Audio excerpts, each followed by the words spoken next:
Hey guys, today I want to talk about this watch right here. This is the Rolex OP 36mm reference 116000.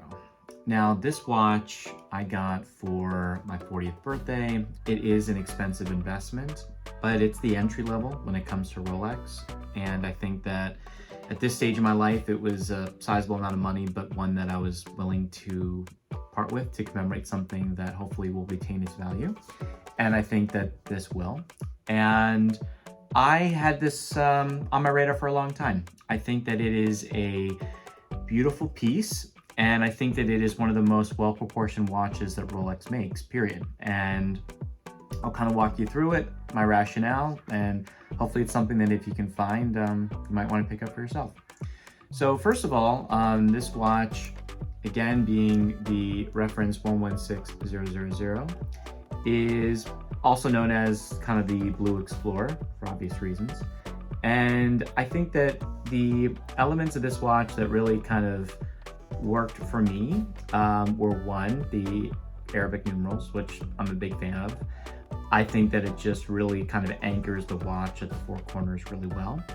Now, the 12, 6, 3, and 9 have personal significance in my life because well, I got married on September 3rd and my daughter was born on December 6th, so it kind of works out well for a watch geek.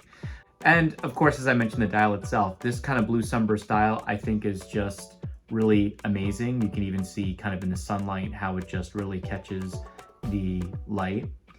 And here back in the room, you can kind of see that if I tilt it away from the light, it really darkens and almost takes on, you know, almost like a black or, you know, like a slate gray look almost. And then as soon as it kind of picks up the light again, it just kind of fluoresces. It makes it a little bit more casual, but it also really kind of widens its use case. I think that this could be used as an everyday watch. It could also be used in a dressy setting, partly due to the smaller size.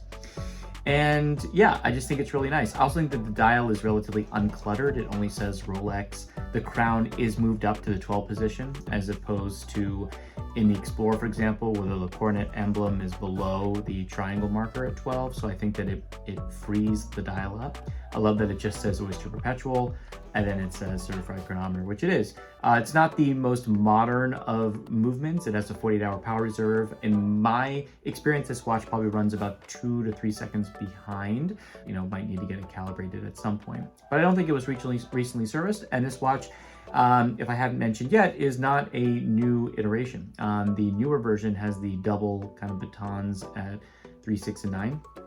And I just like the Arabic numerals better personally, but that does contain the more advanced movement with I think a 72-hour power reserve and maybe a touch up in terms of accuracy. But I got this model in particular, again, for the sentimental reasons I mentioned before, and I just think it just looks a little bit better to my eye. This is something that, you know, again, I think is totally personal.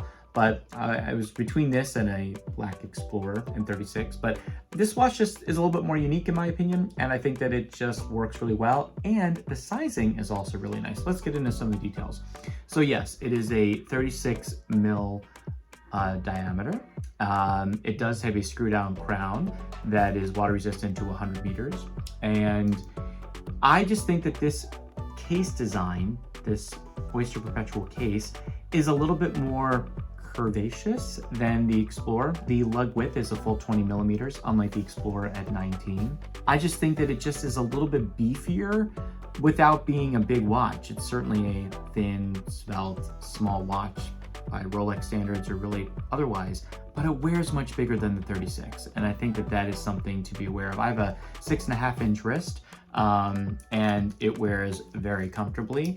And I feel that, you know, in my eye, I think this looks pretty good. I have a 40 mil sub that I also love. I think the 41 is too big for me, but that kind of like neo vintage sub from the early 90s, I think really fits my wrist very well as well. And that actually has kind of a tapered lug look that's a little bit different than this. This one is a little bit beefier. I just feel like this watch, for what you're getting and for what this is, really can't be beat. I think when it comes to Rolex's catalog, this is something special.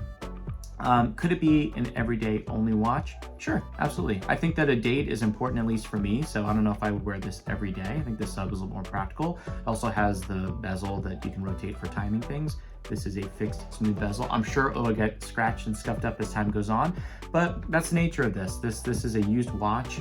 This is a 2019 model that I got, and it was kind of touched up and refurbished, and you know, looks great and wears beautifully and keeps good time still. So that's the nice thing about Rolex. I think that, you know, when you're looking at a watch that is, it's more than just a tool watch for sure. I have another video on what I think is a great everyday tool watch. That would be the Damasco, or a Casio. But yeah, certainly, you know, a Rolex is a tool watch in that it's functional, built well, robust, durable. But yeah, it's just the price at this point, I think, is something that really gets into, you know, people's pragmatic side when it comes to a watch you'd wear every day, particularly on more active experiences. This is a watch I will wear, you know, going out on the weekends. If I'm going to a, you know, dress up event, you can certainly wear this and pull this off.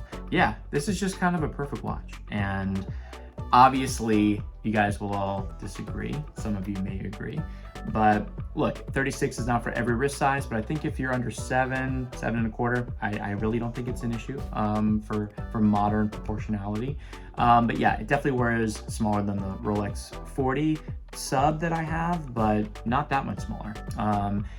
And yeah, this is just a quick review and kind of a gush session over this new purchase that I hope to wear for a long time and pass on to the next generation at some point. So I'd love to hear your comments and thoughts below. So thanks again for your time. I'll see you in the next one.